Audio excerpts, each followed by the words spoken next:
தொல்காப்பியனுக்கு கல்யாணம் ஆகக்கூடாதுன்னு நீங்க நினைக்கிறதும் அந்த மாதிரி நடந்துக்கிறதும் ஏன்னு எனக்கு புரியல.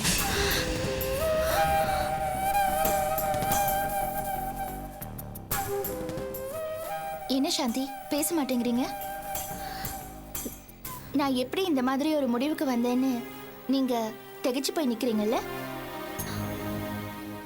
எனக்கு தோணுச்சு சாந்தி, தொல்காப்பியன் அப்போ கிராமத்துல பொண்ணு பார்க்க போன போது அந்த கீதாவை கல்யாணம் பண்ணிக்கலான்னு முடிவுக்கு வந்த ஒரு சூழ்நிலையில ஒரு சாதாரண பிரச்சனை பெருசாயி அந்த ஏற்பாடே நின்னு போச்சு.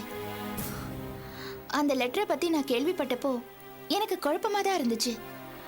ஆனா அது ஏதோ தற்செயலா நடந்திருக்கும், யாரோ வேண்டாதவங்க எழுதின லெட்டரை வச்சு பிரச்சனை பெருசாயிடுச்சுன்னு நினைச்சேன். ஆனா அதுக்கப்புறம் ஆனந்திக்கும் தொல்காப்பியனுக்கும் கல்யாணம் பேசும்போது கார்த்திக் இங்க வந்து மிரட்டிட்டு போயிருக்காரு. அதுவும் எனக்கு குழப்பமா தான் இருந்தது.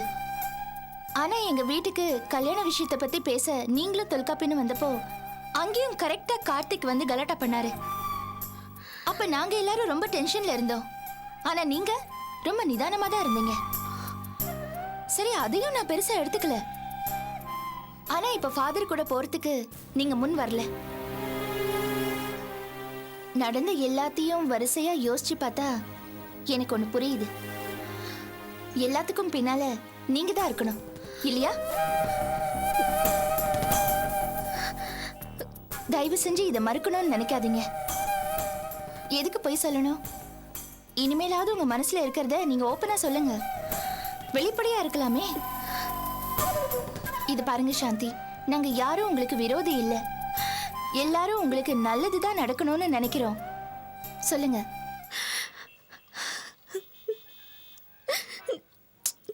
சொல்லுங்க சாந்தி, ப்ளீஸ்.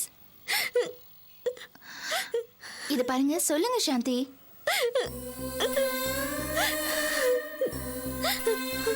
அபி,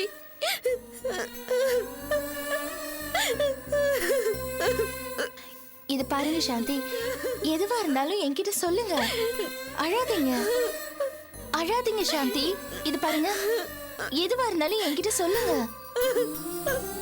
இது பாருங்க, அழக்கூடாது. சொல்லுங்க, என்ன பிரச்சனை சொல்லுங்க, என்கிட்ட சொல்லுங்க. அபி,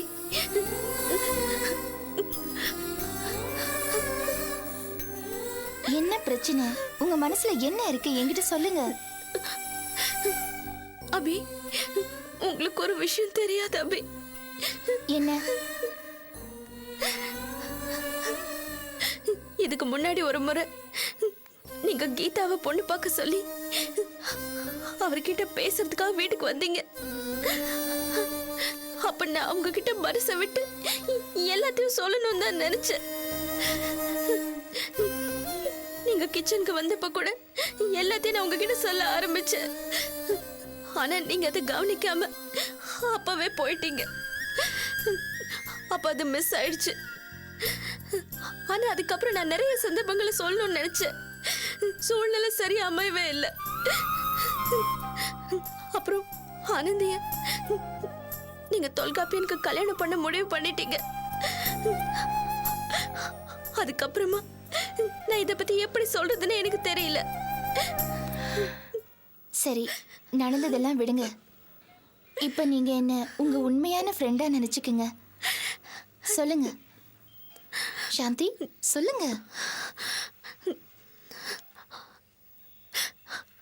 அபி, எனக்கு எப்படி சொல்றதுன்னே தெரியல.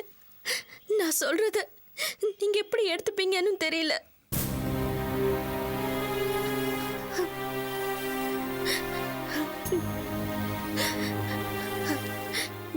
இவர் கூட நான் ஒரே வீட்டுல இருக்க ஆரம்பிச்சு சில வருஷங்கள் ஆயிடுச்சு. இத்தனை காலமா இவர் என்கிட்ட நடந்துகிட்ட விதம், என் குழந்தைகிட்ட காட்டின பிரியம், என்கிட்ட காட்டின கண்ணியம், எங்க ரெண்டு பேர் மேலேயுமே இவருக்கு இருக்கிற அக்கறை, இது எல்லாமே என் மனசுல ஆணி அடிச்ச மாதிரி இறங்கிடுச்சு. என்னையும் மீறி ஒரு ஈர்ப்பு அவர் மேல உருவாயிடுச்சு அபி.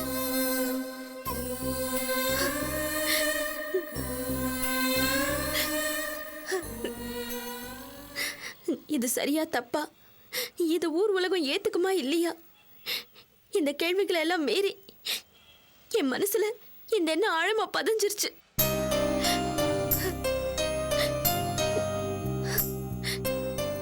என்ன அபி, ஏன் அமைதி ஆயிட்டீங்க?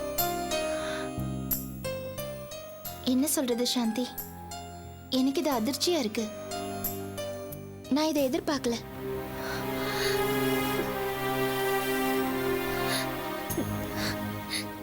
என் மனசுல இப்படி ஒரு ஆசை இருக்கிறது உங்களால ஜீர்ணிக்க முடியலல்ல? அப்படி இல்ல சாந்தி, உங்களுக்கு அங்குசாமியோட கல்யாணம் ஆகாம இருந்திருந்தா, அங்குசாமியோட குழந்தைக்கு நீங்க அம்மா ஆகாம இருந்திருந்தா இதுல எந்த குழப்பமும் இல்ல. ஆனா இப்ப நீங்க ஒருத்தரோட மனைவி, ஒரு குழந்தையோட தாய். எப்ப வேணும்னா அங்குசாமி உங்களையும் குழந்தையும் தேடி வரலாம். அப்படி இருக்கும்போது நீங்க எப்படி இதெல்லாம்? சரி, என்ன விடுங்க, ஊர் உலகத்தை விடுங்க. இன்னைக்கு வரைக்கும் உங்களை தன் நண்பரோட மனைவியா நினைச்சு மனசுல எந்த கல்மிஷமான எண்ணங்களுக்கும் இடம் தராம இருந்துட்டு இருக்காரே தொல்காப்பியன், உங்க மனசுல இந்த மாதிரி ஒரு எண்ணம் இருக்குங்கிறது அவருக்கு தெரிஞ்சிருச்சுன்னா அவர் உடைஞ்சு போயிட மாட்டாரா? அபி, நான் என் மனசுல உள்ளதை மட்டும்தான் சொன்னேன். உணர்வுகள் மனசுல உருவாகும் போது அது விளைவுகளை பத்தி யோசிக்கிறது கிடையாது. இது பாருங்க சாந்தி, இந்த விஷயம் நம்ம 2 பேரோட இருக்கட்டும். வேற யாருக்கும் இனிமே இது தெரிய வேண்டாம். அபி. ஆமா சாந்தி, இது சரியா வராது. உங்க மேல இருக்கிற அக்கறை, தொல்காப்பியன் மேல இருக்கிற அபிப்பிராயம், அந்த அடிப்படையில சொல்றேன். இது சரியா வராது சாந்தி.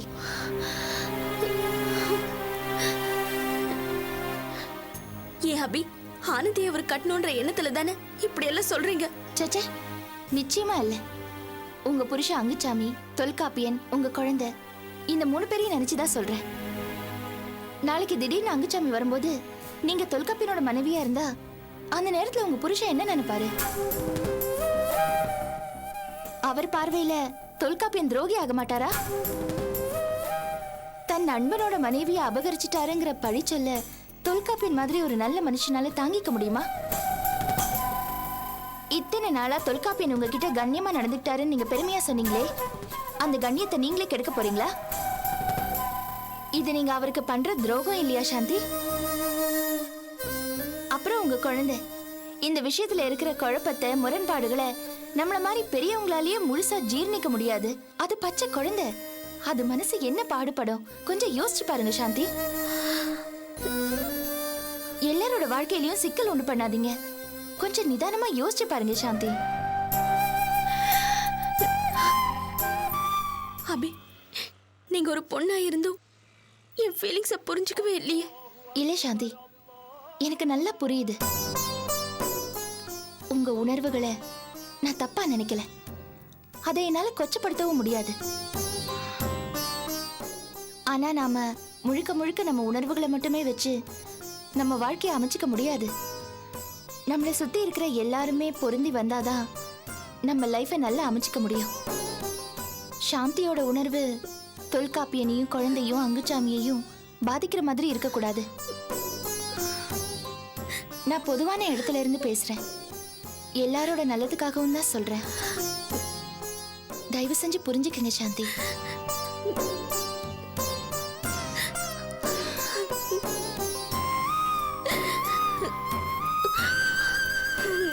இத பாருங்க சாந்தி, நாம முழுக்க முழுக்க நம்ம விருப்பப்படி வாழற காலம் இன்னும் வரல. நாம இன்னும் இந்த சமூகத்துக்குள்ளதான் இருக்கோம் இல்லையா?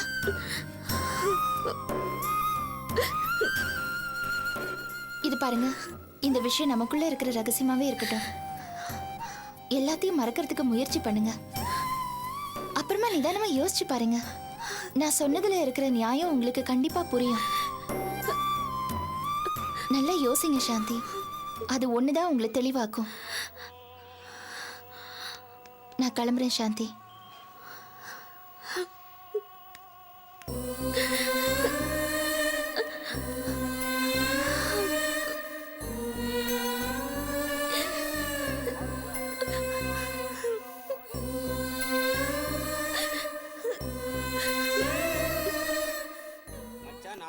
தலைவர் படத்துக்கு போறான். டிக்கெட் நீ பசங்களாம் இப்ப ரொம்ப விளையாடுறாங்கல்ல? பெரிய விஷயமா படம்.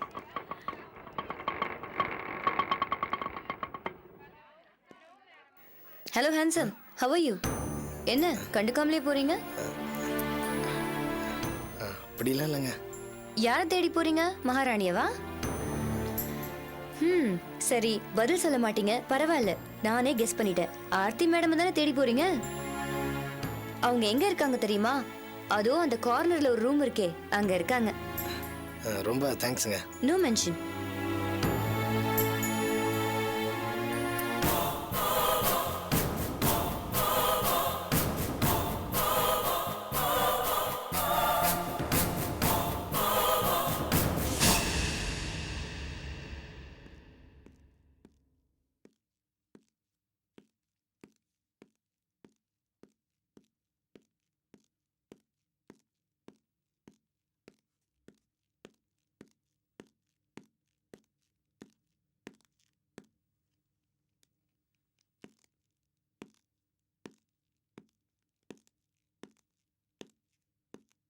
ஆர்த்தி, என்ன இல்லை இங்கே என்ன பண்ணிட்டு இருக்க? என்ன மடத்தனமா கேள்வி கேக்குற? இல்லை ஆர்த்தி, எப்போ அங்கே இருப்பியே, இங்கே தனியாக உட்காந்து என்ன பண்ணுற? என்ன கேள்வி இது, லூஸ் மாதிரி? நான் இங்க டிஸ்டர்பன்ஸ் இல்லாம எழுதிட்டு இருக்கேன். எதுக்காக இவ்வளவு தூரம் உள்ள வர? காலேஜ்க்குள்ள கண்ட வேணிக்கு எதுக்கு அலையற? வாசலோட நிக்க வேண்டியதானே? எனக்கு தேவைன்னா நான் உங்ககிட்ட வர மாட்டேனா? முதல்ல இங்க இருந்து கிளம்பு, நிக்காத போ. கோச்சிக்காத ஆர்த்தி. எடுத்த காலி பண்ணு முதல்ல. தப்பா நினைக்காத ஆர்த்தி. ஏய் ஏய், யார் இது? ஹலோ, என்னங்க? கதவு தரங்க. என்னங்க கதவு தரங்க? கதவு தரங்க. ஏங்க யாருங்க? ஏங்க கதவு தரங்க. ஐயோ, கதவு தரங்க ப்ளீஸ். ஹலோ, ஏங்க கதவு. ஏங்க தரங்க. ஹலோ ப்ளீஸ், கதவு தரங்க. ஐயோ,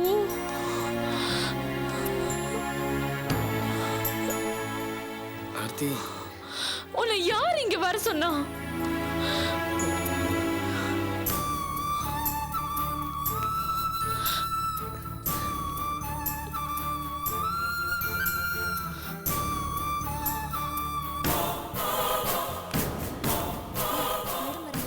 தள்ளுங்க, கொஞ்சம் வழி விடுங்க, வழி விடுங்க. வாங்க மேடம், பாருங்க. யாருப்பா? யார் நீ? என்ன இங்க? இல்லை ஆர்த்தி.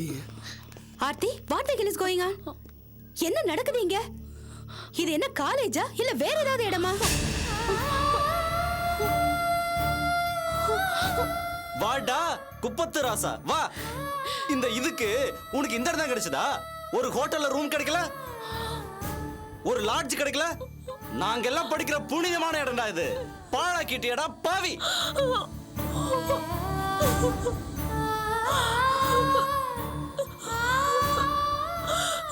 பாருங்க மேடம், பாருங்க. ஆர்த்தி நல்ல பொண்ணு, படிக்கிற பொண்ணு. அப்படிப்பட்டவ இப்படிப்பட்டவன் சொன்னீங்கல்ல, அவ எப்படிப்பட்டவன்னு பாருங்க மேடம். இத பார்த்தா நாங்க சின்ன பசங்க, நாங்க கிட்ட போயிருவோம். சிவா, கொஞ்சம் பேசாம இருப்பா. என்ன மேடம், என்ன எடுக்கிறீங்க? இந்த காக்கி சட்டுக்காரன் ஆட்டோ டிரைவர். ஆட்டோ டிரைவருக்கு காலேஜுக்குள்ள என்ன வேலை? கூட்டின ரூமுக்குள்ள இங்க என்ன பிரைவேட் டியூஷன் நடக்குது? ஏய், என்ன பிரச்சனைன்னு யாராவது ஒருத்தர் விவரமா சொல்லுங்க. நான் சொல்றேன் மேடம்.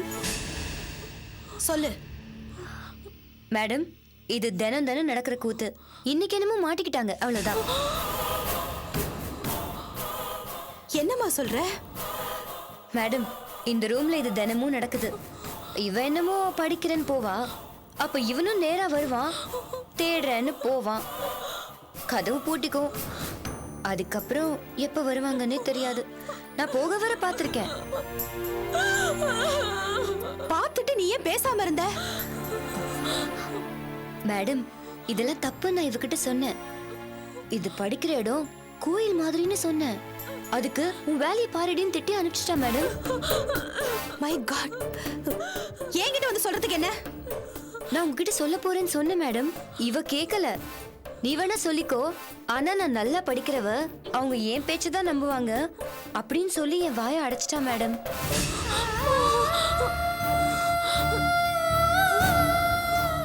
அவ சொல்றதும் சரிதான். உங்களுக்கு எப்படி சரி தப்பு தெரிய போகுது? நீங்க பார்ஷியாலிட்டி பாப்பீங்க, நானும் பேசாம இருந்துட்டேன்.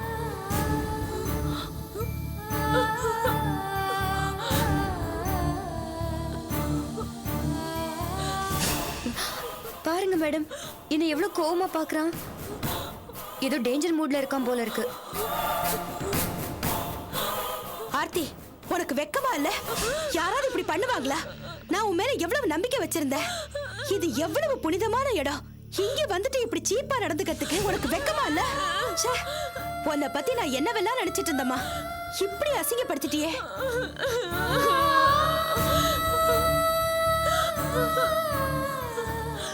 இத நான் இப்படியே விடுறதா இல்ல. டிசிப்ளினரி ஆக்ஷன் எடுக்க தான் போறேன். கண்டிப்பா எடுக்கணும் மேடம். இத சும்மா விடக்கூடாது.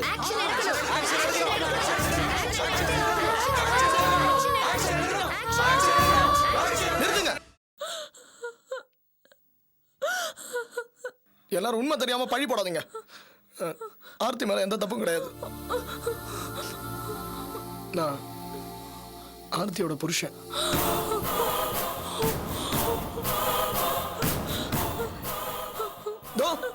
நான் கழுத்துல கண்ண தாலி.